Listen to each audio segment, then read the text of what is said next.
నాకు రావాల్సిన పైసా అనాయినా అర్ధనాయినా అది 7 కొండల మీద ఉన్నా 7 సముద్రాలు దాటున్నా పోయి తెచ్చుకునేది పుష్పగాడి అలవాటు.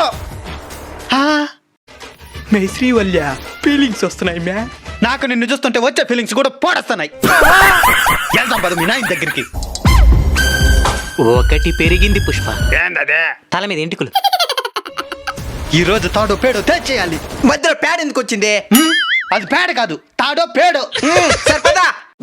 పదరా, ఆస్తులు పంచుకునే పోతారా? ఆస్తి మీద చేసే అధికారం నాకు మాత్రమే ఉంది. నా అనుమతి లేకుండా నా ఆస్తి మీద చెయ్యేస్తే గంగమ్మ తల్లి జాతరలో యాట తలలు నరికినట్టు రప్ప రప్ప నరుకుతా ఒక్కొక్కనే. శ్రీబొల్ల ఏమే ఈ రోజు మంగళవారం ఏం పని చేయకూడదా? రేపు బుధం గాని ఈ రోజు శనివారం.